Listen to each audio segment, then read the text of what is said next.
Bismillahirrahmanirrahim. Assalamualaikum warahmatullahi wabarakatuh dan selamat sejahtera. Saya Cikgu Aisyah binti Muhammad, Guru Sains Komputer SMKA Sharifah Razia. Apa khabar anak-anak pelajar semua? Cikgu harap semuanya sihat sejahtera dan masih bersemangat dalam meneruskan perjuangan menghadapi peperiksaan SPM yang masih berbaki beberapa hari lagi. Terutamanya dalam menghadapi peperiksaan Sains Komputer Kertas 1 yang bakal berlangsung pada 25 Mac 2021. Baiklah, pada hari ini cikgu akan berkongsi beberapa cara ataupun amalan untuk menjawab soalan sains komputer kertas 1 dengan baik. Di mana pada hari ini cikgu akan fokus kertas 1 bahagian A. Sebelum kita melihat lebih jauh lagi berkaitan dengan contoh-contoh soalan di bahagian A, izinkan cikgu mengingatkan kembali format pentaksiran sains komputer kertas 1. Seperti yang sedia maklum, kod kertas bagi mata pelajaran sains komputer kertas 1 adalah 3770-1, yang mana ia terdiri daripada dua bahagian iaitu bahagian A dan bahagian B. Jenis instrumen atau set soalan bahagi kedua-dua bahagian ini adalah berbentuk subjektif yang mana ia terdiri daripada 20 soalan bahagian A yang mana kesemuanya wajib dijawab dan 4 soalan bahagian B dan kesemuanya juga wajib dijawab. Jumlah markah bagi bahagian A adalah 50 markah, begitu juga dengan bahagian B 50 markah, yang mana keseluruhan markah bagi kertas 1 sains komputer ini adalah 100 markah. Untuk konstruk atau tahap pentaksiran pula, bagi bahagian A, pelajar perlu mengetahui dan memahami semua bidang yang telah dipelajari di tingkatan 4 dan 5. Manakala bagi bahagian B, tahap pentaksirannya adalah lebih tinggi di mana pelajar bukan sahaja perlu mengetahui dan memahami, malahan pelajar boleh mengaplikasi, menganalisis, menilai dan mencipta. Tempoh masa yang diberi adalah 2 jam 30 minit. Cikgu harap pelajar semua dapat memanfaatkan sebaiknya masa yang telah diberi. Wajaran bagi kertas 1 ini adalah sebanyak 70% dan seperti yang sedia maklum, 30% lagi adalah untuk kertas 2 ataupun kerja kursus yang telah pelajar selesaikan sebelum ini. Dan akhir sekali, pelajar dibenarkan untuk membawa alatan tambahan iaitu kalkulator saintifik ketika peperiksaan ataupun taksiran dijalankan. Seterusnya, mari kita lihat aras pentaksiran bagi sains komputer kertas 1 bahagian A. Seperti yang cikgu telah jelaskan sebelum ini, di bahagian A terdapat 2 tahap penilaian iaitu pengetahuan dan pemahaman. Persoalan cikgu di sini, selain daripada ilmu yang dibekalkan oleh guru-guru pelajar, bagaimana kita boleh dapatkan suatu ilmu pengetahuan dan seterusnya memahami pengetahuan tersebut? Sudah semestinya kunci utamanya adalah melalui bacaan. Apa yang perlu dibaca? sudah semestinya berkaitan dengan semua bidang pembelajaran sains komputer di tingkatan 4, yang mana ia terdiri daripada 3 bidang utama iaitu pengaturcaraan, pangkalan data dan interaksi manusia dan komputer. Begitu juga dengan semua pembelajaran sains komputer di tingkatan 5 yang terdiri daripada 3 bidang iaitu pengkomputeran, pangkalan data lanjutan dan pengaturcaraan berasaskan web. Di mana pelajar bukan sahaja perlu membaca, malahan pelajar perlu memahami konsep yang terdapat dalam setiap bidang yang telah dipelajari. Dan akhir sekali, sudah semestinya pelajar perlu mengingati apa yang telah dipelajari untuk diguna pakai ketika peperiksaan berlangsung. Sekiranya pelajar melaksanakan ketiga-tiga proses ini iaitu bacaan, pemahaman dan mengingati, cikgu yakin insya-Allah pelajar akan memperolehi skor yang tinggi terutamanya untuk bahagian A. Baiklah, seterusnya adalah berkaitan dengan komponen atau perkara-perkara yang terdapat dalam pentaksiran sains komputer kertas 1 bahagian A. Komponen yang pertama adalah terminologi, iaitu berkaitan dengan istilah, definisi mahupun nama. Komponen yang kedua adalah fakta, iaitu merujuk kepada suatu fungsi, keadaan ataupun tujuan. Seterusnya adalah kelaziman, iaitu perkara yang berkaitan dengan suatu simbol, tata tanda mahupun sinteks. Seterusnya adalah urutan, iaitu merujuk kepada suatu proses mahupun susunan.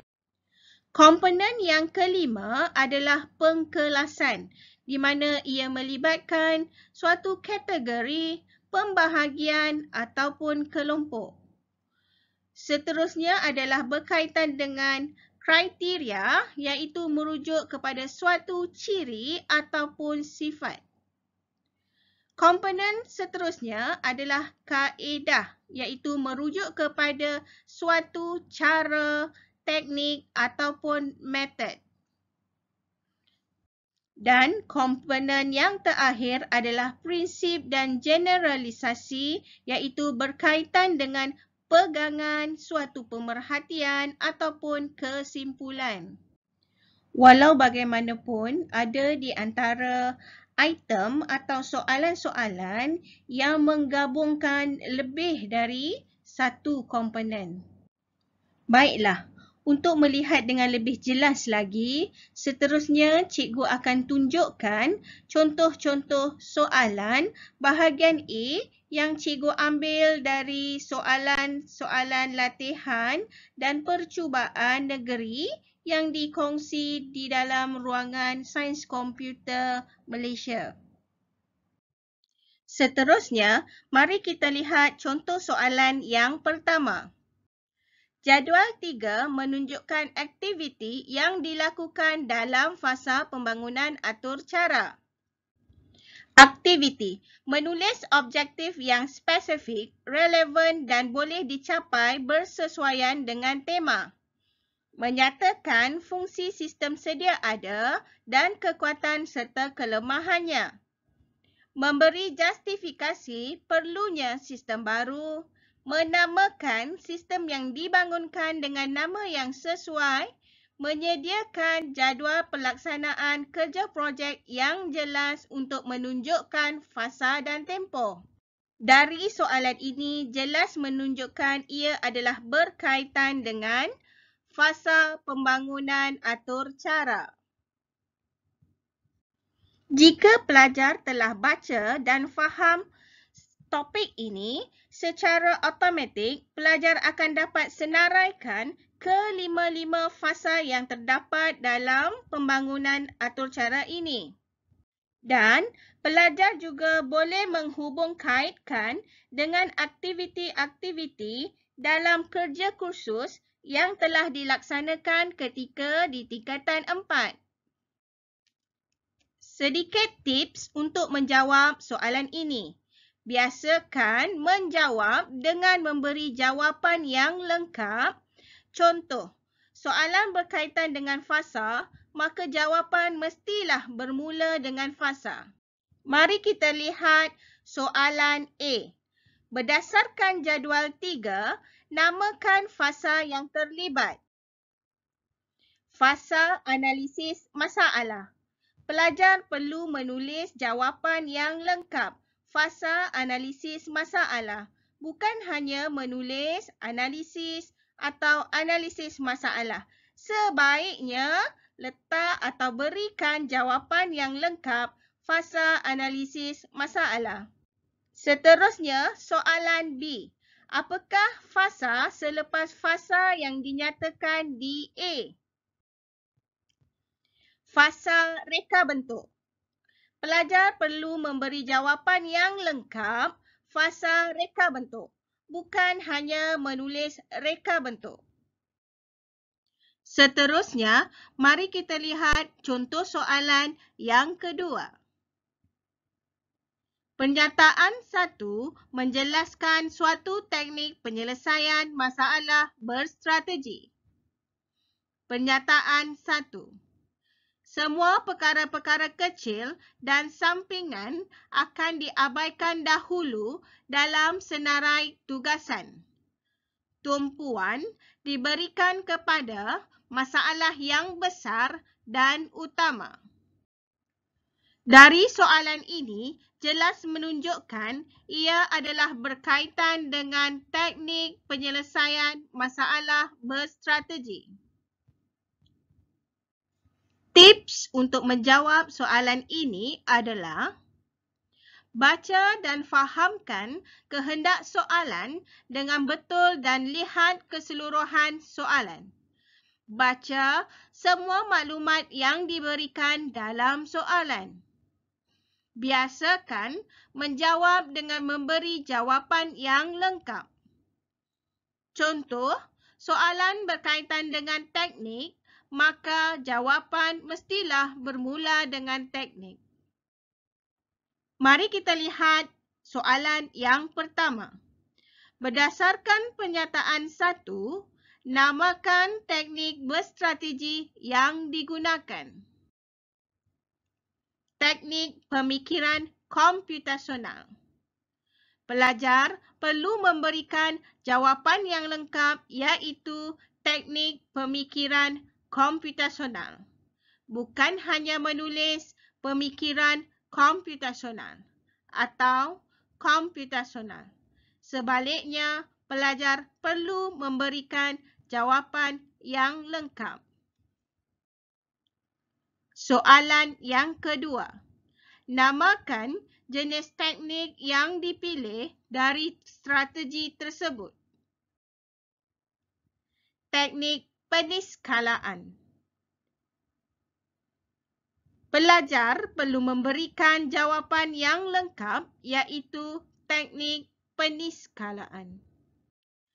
Dari soalan ini, jika pelajar tidak melihat secara keseluruhan soalan terlebih dahulu, cikgu pasti akan ada pelajar yang memberi jawapan teknik peniskalaan di soalan yang pertama.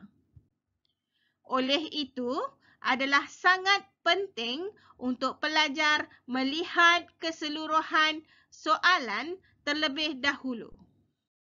Seterusnya, contoh soalan yang ketiga. Soalan A. Namakan dan huraikan tentang fasa di mana semua fail-fail akan dikompil, kemudian jika berlaku ralat, mesej akan dipaparkan pada skrin komputer. Tips untuk menjawab soalan ini, biasakan menjawab dengan memberi jawapan yang lengkap.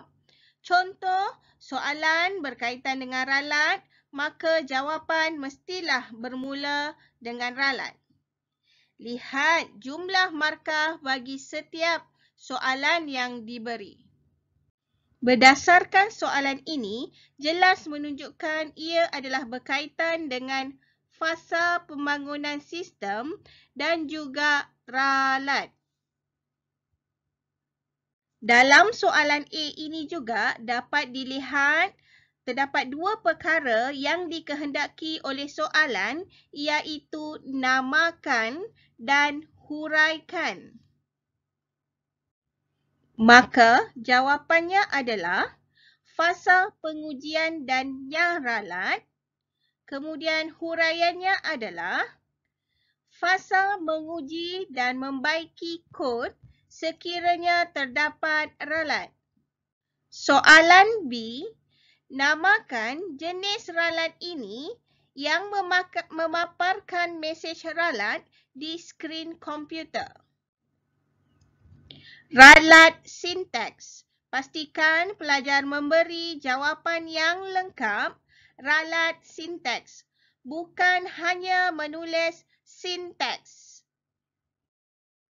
Seterusnya, contoh soalan yang keempat.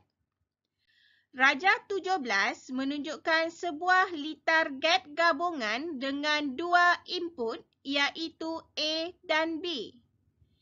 Berdasarkan litar di rajah 17 dan jadual kebenaran di bawah, lukiskan get logik yang tepat dalam ruangan tersedia pada rajah. Seperti yang cikgu ingatkan sebelum ini, untuk menjawab, pelajar perlulah melihat dan membaca semua maklumat yang terdapat di dalam soalan. Setiap maklumat yang diberi adalah sangat berguna. Sedikit tips untuk menjawab soalan ini. Setiap lakaran atau lukisan atau simbol perlulah jelas. Jika soalan berkaitan dengan nama get logik, tuliskan nama get dengan menggunakan huruf besar.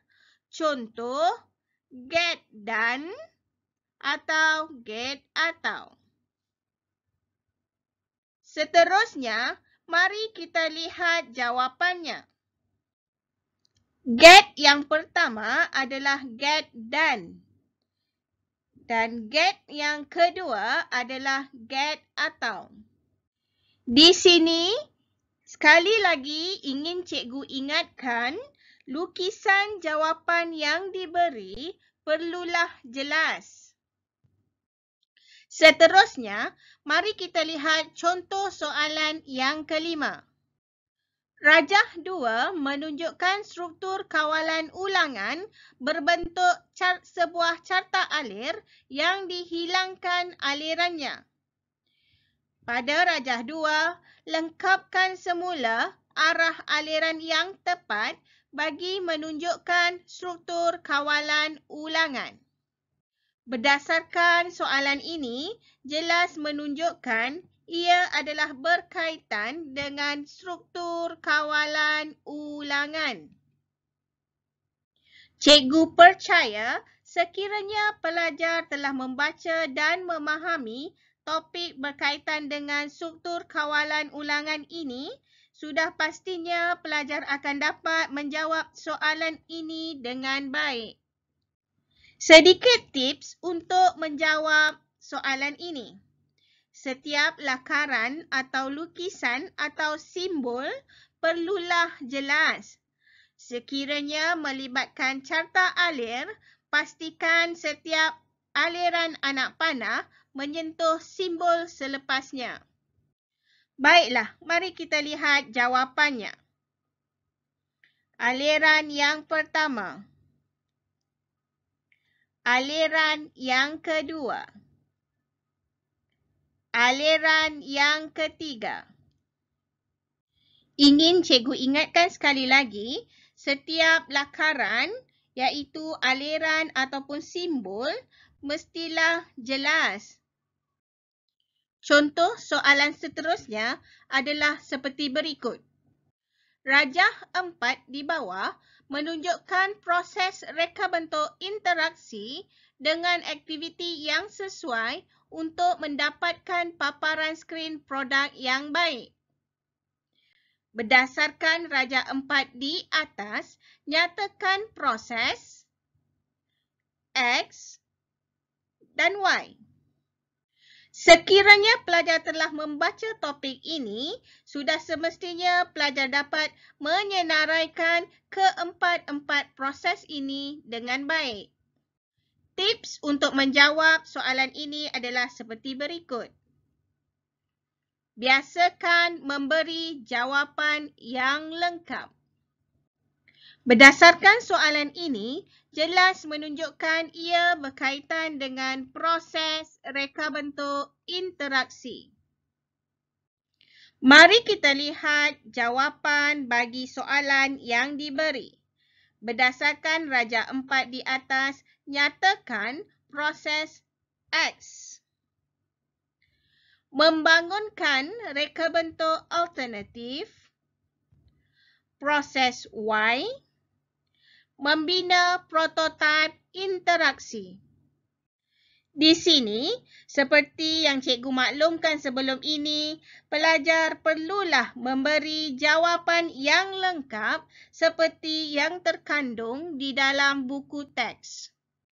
Sebagai contoh, soalan yang pertama, proses bagi X, jawapannya adalah membangunkan reka bentuk alternatif.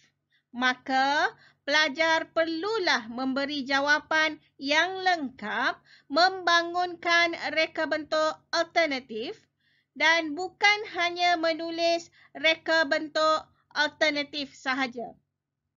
Begitu juga dengan soalan yang kedua, proses Y.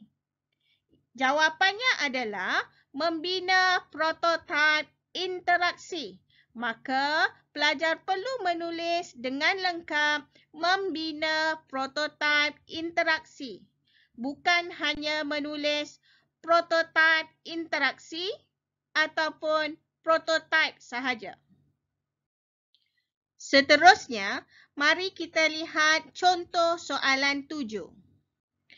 A, B, C, D dan E adalah blok-blok arahan bahasa pertanyaan berstruktur SQL untuk membangun dan memanipulasi data yang tidak mengikut urutan.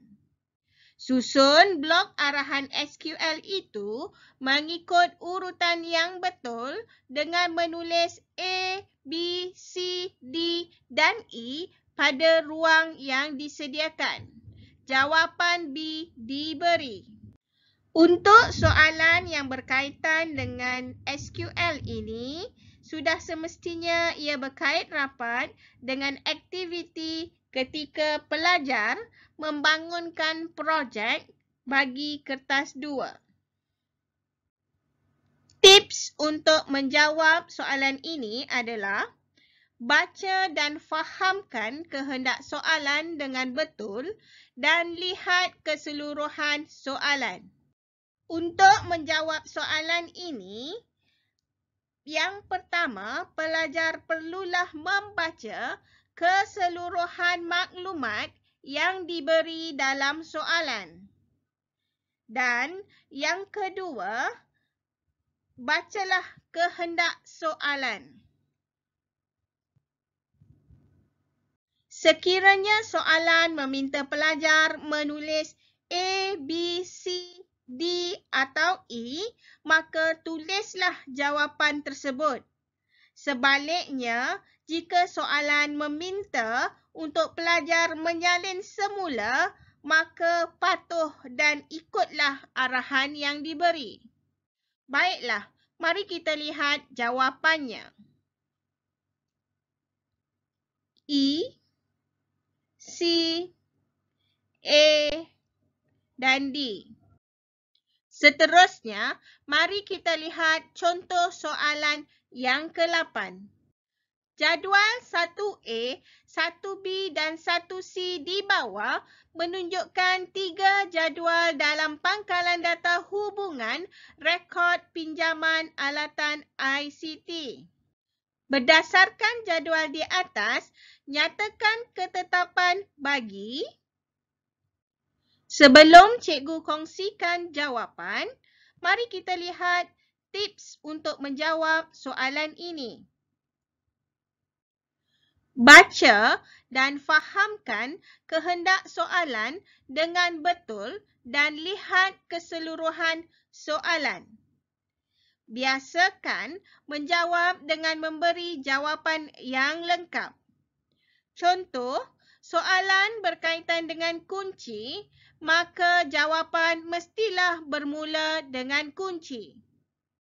Baiklah, mari kita lihat jawapan bagi soalan yang pertama. ID alatan pada jadual alatan. Kunci primer. Soalan yang kedua, ID staf pada jadual pinjaman. Kunci asing. Di sini, cikgu ingin ingatkan sekali lagi, jawapan yang diberi oleh pelajar mestilah lengkap. Contohnya, bagi soalan yang pertama, jawapannya adalah kunci primer. Maka pelajar perlulah menulis kunci primer, bukan hanya menulis primer. Begitu juga dengan soalan yang kedua, jawapannya adalah kunci asing. Maka pelajar perlulah memberikan jawapan yang lengkap, kunci asing. Bukan hanya menulis asing. Seterusnya, mari kita lihat contoh soalan nombor 9. Rajah 3 merupakan kod sudo bagi satu aplikasi aritmetik. Sebelum cikgu bincangkan jawapannya, mari kita lihat tips untuk menjawab soalan ini.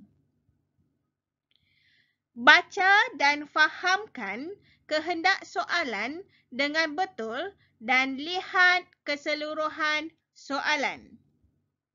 Seterusnya, mari kita lihat contoh soalan yang pertama. A.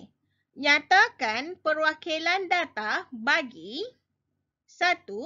Nilai X 2. Nilai Z. Berdasarkan soalan ini, jelas menunjukkan soalan meminta perwakilan data, bukannya jenis data. Ingat, perwakilan data. Maka, jawapan bagi nilai X adalah pemboleh ubah. Jawapan bagi nilai Z adalah pemalar. Persoalannya, dari mana kita tahu nilai Z adalah perwakilan data pemalar? Iaitu merujuk kepada maklumat yang diberi. Nilai Z adalah 3.142 dan seperti yang kita maklum, 3.142 itu adalah nilai pi. Di mana nilai pi adalah tetap. Seterusnya, kita lihat soalan B. Namakan semula nilai X dan nilai Z dengan nama perwakilan data yang tepat dan bermakna.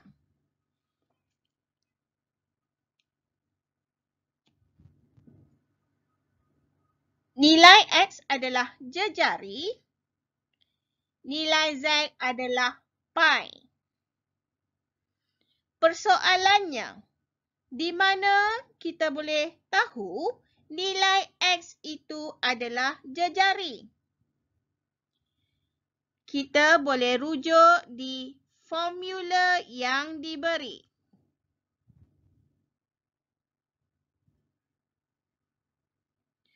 Formula yang diberi dalam rajah 3 adalah merujuk kepada formula kira luas bulatan. Maka kita sedia maklum formula luas bulatan adalah pi darab dengan jejari darab dengan jejari atau pi j kuasa 2. Maka dengan itu jelaslah nama perwakilan data bagi nilai X yang tepat dan bermakna adalah jejari. Seterusnya, mari kita lihat contoh soalan yang ke-10. Rajah 9 menunjukkan sebahagian segmen aturcara yang mempunyai sub-aturcara di dalamnya. Berdasarkan soalan ini, jelas menunjukkan ia berkaitan dengan topik sub-aturcara. Sebelum cikgu berikan jawapan, mari kita lihat tips untuk menjawab soalan ini. Baca dan fahamkan kehendak soalan dengan betul. Lihat keseluruhan soalan termasuk jadual atau rajah yang diberi. Seperti yang cikgu ingatkan sebelum ini, setiap apa sahaja maklumat yang diberi di dalam soalan adalah sangat penting dan berguna. Baiklah, mari kita lihat soalan A. Berdasarkan rajah 9, jelaskan tentang parameter return luas. Soalan meminta pelajar jelaskan tentang parameter return luas. Maka pelajar perlu menjelaskan tentang parameter return luas. Jawapannya adalah untuk mengembalikan nilai luas kepada fungsi utama. Di sini, jawapan pelajar perlulah merujuk kepada maklumat yang diberi. Soalan B. Nyatakan bagaimana memaparkan hasil kiraan yang menggunakan fungsi tersebut. Jawapannya, seperti yang kita maklum, sintaks untuk memaparkan dalam Java, system.out.println. Diikuti dengan nama fungsi, cari luas dan nilai yang perlu dihantar kepada fungsi tersebut. Contoh soalan seterusnya adalah berkaitan dengan metodologi ataupun metod ataupun kaedah yang digunakan. Rajah 15 menunjukkan sebuah borang dengan metod X telah dilengkapkan dengan maklumat dan dihantar untuk pemprosesan data ke pangkalan data. Merujuk rajah 15, didapati data-data yang dimasukkan oleh pengguna ditunjukkan dalam ruangan URL yang bertanda merah. Berdasarkan situasi ini, namakan dan jelaskan metod X yang digunakan. Sekiranya pelajar telah mengulang kaji topik pembelajaran ini, sudah pastinya pelajar sedia maklum terdapat dua metod atau kaedah yang digunakan untuk menghantar maklumat melalui borang ke pangkalan data, iaitu get dan post. Sebelum cikgu berikan jawapan, mari kita lihat tips untuk menjawab soalan ini. Baca dan fahamkan kehendak soalan dengan betul. Lihat keseluruhan soalan termasuk jadual atau rajah yang diberi. Sebelum cikgu berikan jawapan, kita lihat dahulu kehendak soalan. Berdasarkan situasi ini, namakan dan jelaskan metod X yang digunakan.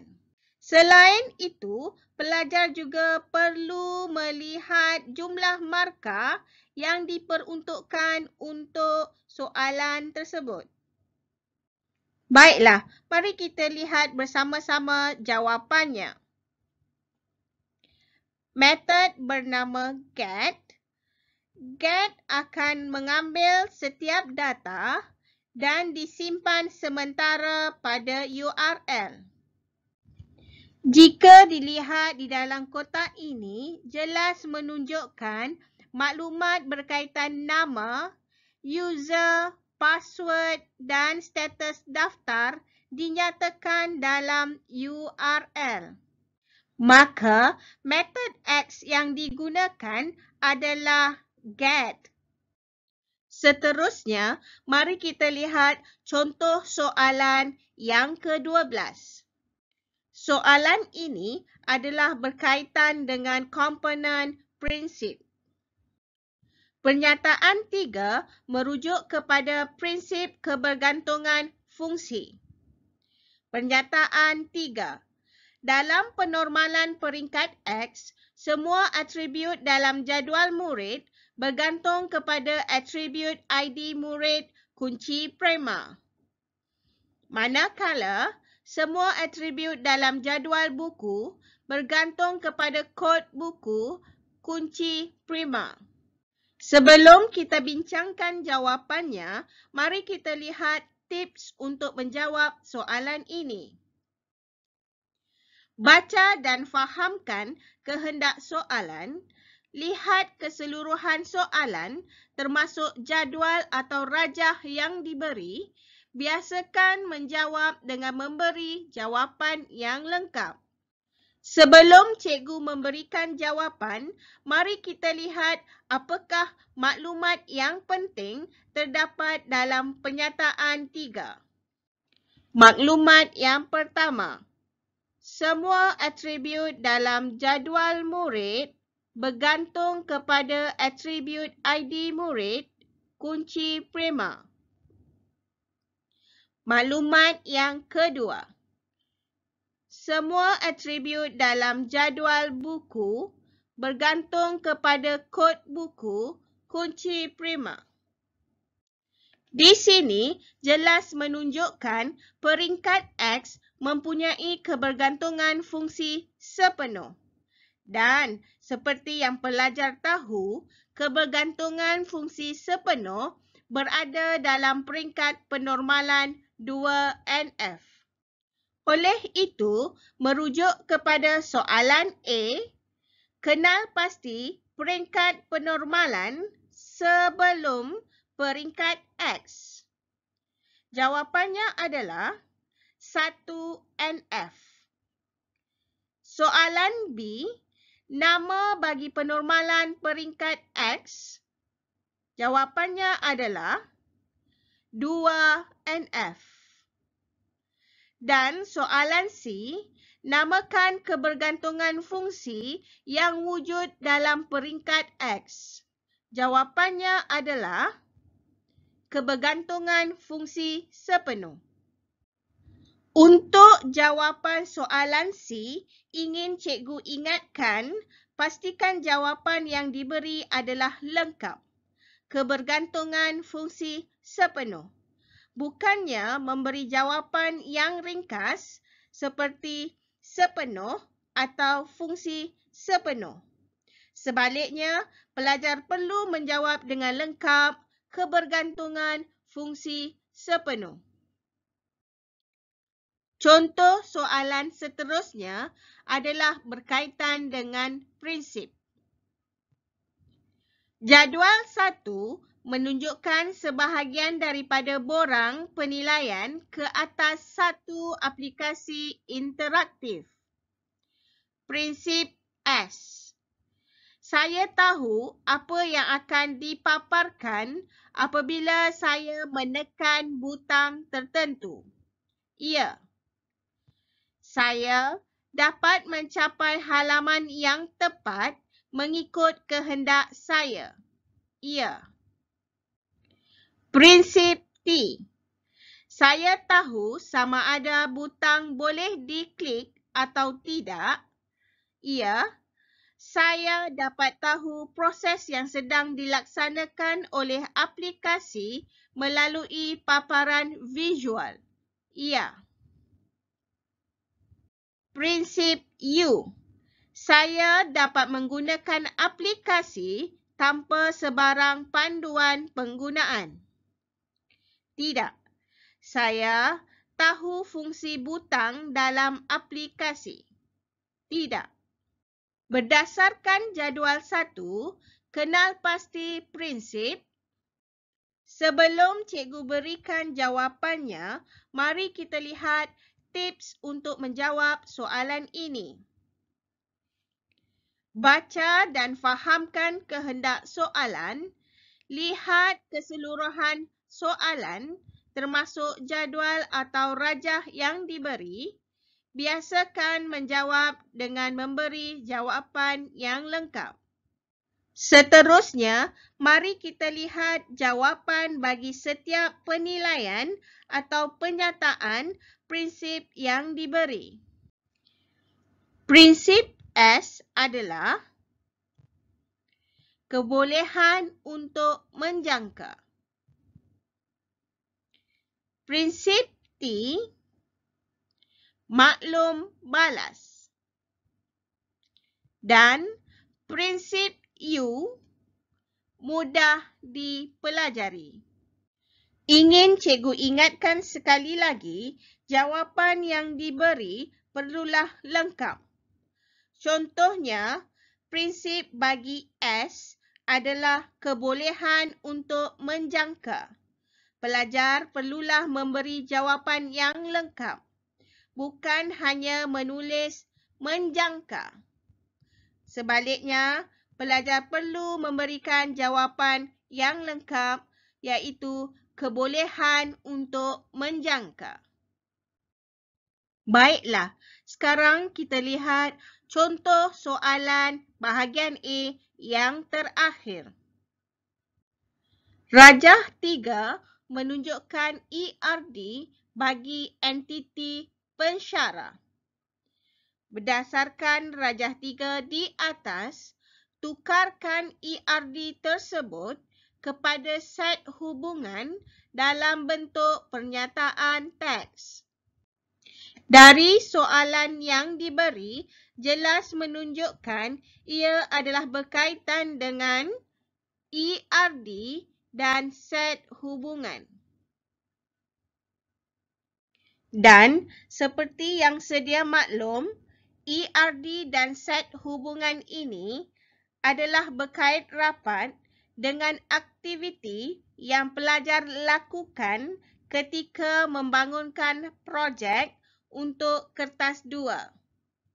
Sebelum cikgu memberikan jawapan, mari kita lihat tips untuk menjawab soalan ini.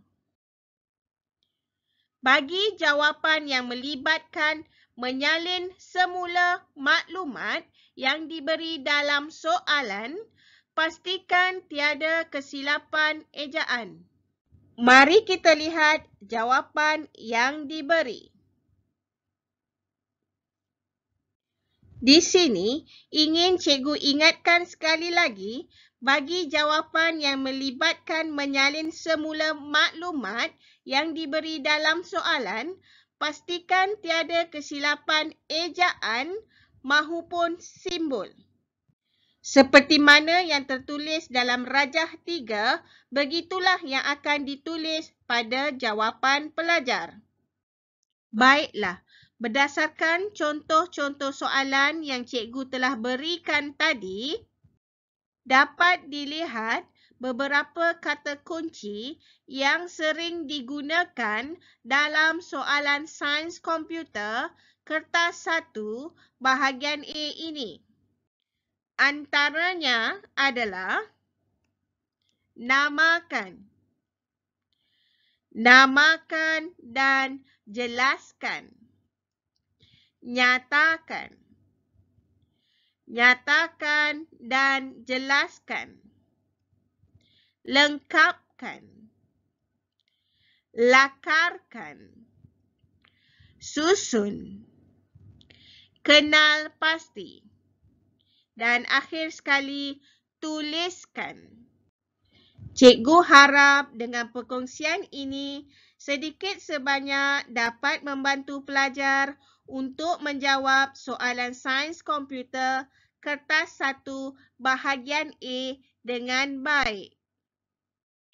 Sebagai penutup kepada perkongsian cikgu hari ini, cikgu harap dengan berbaki beberapa hari lagi untuk menghadapi peperiksaan SPM Sains Komputer Kertas 1 ini, pelajar-pelajar rebutlah peluang untuk membaca, mengulang kaji dan membuat sebanyak yang boleh latihan-latihan yang dibekalkan oleh guru-guru pelajar. Dan teruslah berusaha hingga ke garisan penamat.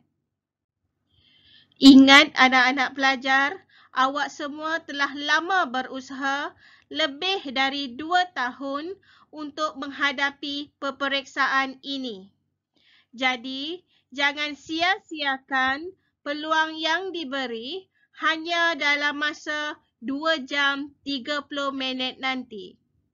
Juga, jangan dilupakan untuk sentiasa memohon dari Yang Maha Esa semoga dipermudahkan urusan anak-anak pelajar sepanjang menduduki peperiksaan SPM Sains Komputer Kertas 1 nanti.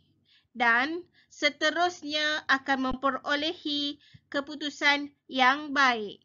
InsyaAllah.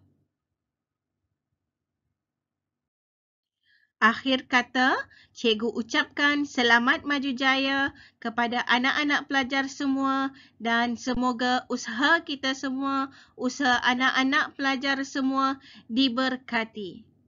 Cikgu doakan semoga anak-anak pelajar calon SPM 2020 memperolehi keputusan yang baik khususnya untuk mata pelajaran sains komputer.